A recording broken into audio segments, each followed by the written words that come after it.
Pemirsa yang berbahagia, telah sampai kepada kami satu pertanyaan yang isinya, bagaimanakah cara taubat dari zina? Haruskah melakukan sholat taubat?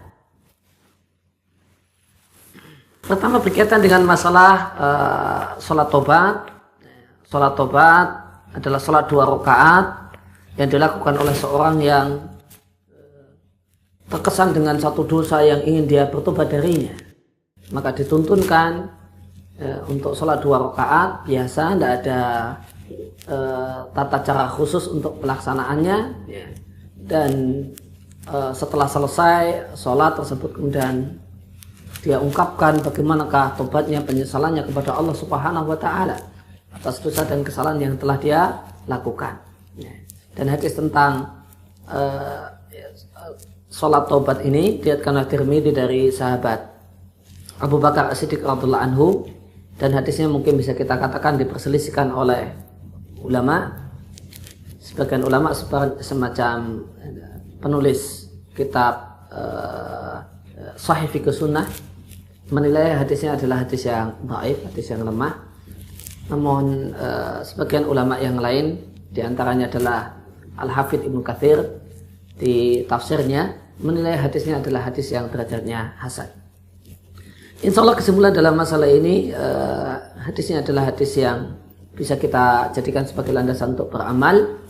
Maka dituntunkan untuk mengerjakan sholat 2 rakaat sebelum orang mengikrarkan tobatnya kepada Allah Subhanahu wa Ta'ala, mengikrarkan penyesalannya kepada Allah Subhanahu wa Ta'ala yang dilakukan setelah menyelesaikan sholat 2 rakaat.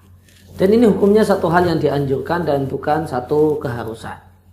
Maka jika ditanyakan apakah harus sholat taubat, jika yang dimaksud dengan harus adalah wajib, maka jawabannya tidak wajib dan tidak harus. Non jika seharusnya dalam artian dianjurkan, maka sholat 2 rakaat, sholat taubat 2 rakaat ini satu hal yang dianjurkan. Maka orang yang memiliki dosa dan kesalahan, semisal berbuat zina, maka kewajiban dia adalah bertobat kepada Allah Subhanahu wa Ta'ala dengan memenuhi syarat diterimanya tobat. 5 poin syarat diterimanya tobat. Pertama adalah tobat tersebut ikhlas karena Allah Subhanahu wa Ta'ala, bukan karena takut aib, bukan karena takut hamil, bukan karena yang lain, karena takut pada Allah Subhanahu wa Ta'ala. Jika orang itu berhenti dari maksiatnya, dari zinanya, namun karena takut aib atau karena takut hamil atau karena ketakutan yang lain, maka ini tobat yang tidak ikhlas karena Allah. Nah, tobat yang benar, tobat tersebut ikhlas karena Allah Subhanahu wa Ta'ala, karena takut dengan azab, takut dengan murka Allah Subhanahu wa Ta'ala. Kemudian yang kedua adalah menyesal, dengan sungguh-sungguh menyesal. Di mana orang yang menyesal, dia akan merasa sedih ketika dan marah dengan dirinya sendiri ketika dia ingat dosa-dosanya.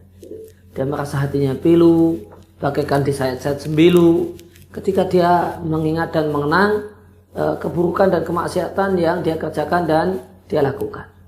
Kemudian yang ketiga adalah segera hentikan maksiat.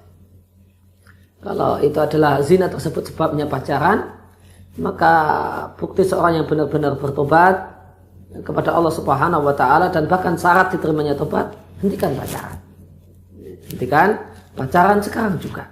Jangan ditunda-tunda bulan depan atau 2 bulan lagi dan seterusnya. Namun hentikanlah sekarang juga. Tinggalkan perbuatan maksiat tersebut. Boleh jadi dengan menikah setelah semuanya pasangan ini, laki-laki dan perempuan ini benar-benar bertobat. Kemudian setelah istibra' 1 kali haid, memastikan kalau rahim itu bersih dari janin 1 kali haid, maka satu pasangan ini bisa menikah. Syaratnya telah bertobat, dua-duanya menyesal dengan sungguh-sungguh menyesal. Kemudian yang kedua setelah istibra', maka tidak bisa langsung cepat-cepat menikah. Maka perlu ditunggu 1 kali haid setelah kejadian zina. Kemudian baru setelah itu, kalau seandainya keduanya menikah, maka menikah. Jika tidak, maka jika menikah dianggap satu hal yang belum memungkinkan karena masih kuliah atau yang lainnya, maka putuskan hubungan haram saat ini juga. Maka hentikanlah kemaksiatannya dan faktor dan penyebab kemaksiatan. Kemudian yang ketiga adalah pertama adalah ikhlas, kemudian yang kedua menyesal, kemudian menghentikan perbuatan tersebut. Kemudian yang keempat adalah berniat untuk sungguh-sungguh tidak mengulangi maksiat yang telah dilakukan. Dan ini bentuk kesungguhannya adalah dengan hijrah lingkungan, hijrah teman pergaulan. Tinggalkan teman-teman pergaulan yang lama dan ganti dengan teman-teman pergaulan yang baru. Tinggalkan kosan yang lama, cari kos yang lebih kondusif untuk taat. Dan ini adalah bukti kebenaran, kesungguhan taubah.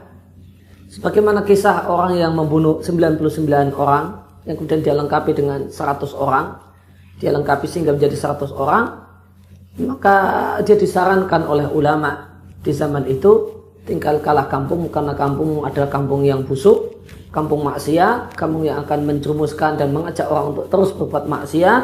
Berpindahlah engkau ke kampung yang lain, lingkungan yang baru. Di sana banyak orang-orang taat, Anda bisa beribadah kepada Allah Subhanahu wa taala bersama mereka. Dan bukti kalau orang itu berniat sungguh-sungguh untuk tidak mengulangi lagi maksiat yang telah dia lakukan, ada pada dirinya peningkatan kualitas ibadah. Maka dia sudah lebih rajin dalam mendekatkan diri kepada Allah Subhanahu wa taala, salatnya, puasanya, dia lebih rajin datang ke majelis-majelis ilmu, ya, mendengarkan kajian-kajian ilmiah yang bersumberkan dari Quran dan Sunnah sesuai dengan pemahaman salaful ummah, para sahabat Nabi ridwanullah alaihim ajma'in. Kemudian syarat diterimanya tobat yang kelima adalah manakala tobat tersebut dilaksanakan sebelum pintu tobat berakhir. Dan pintu tobat itu berakhir ketika nyawa telah sampai di tenggorokan. Maka orang yang ada pada dirinya memenuhi 5 persyaratan ini, maka dia adalah orang yang sungguh-sungguh bertobat. Dan Allah Subhanahu wa taala menjanjikan bahasanya orang yang benar-benar bertobat, maka dia seakan-akan bagaikan orang yang tidak melakukan maksiat tersebut.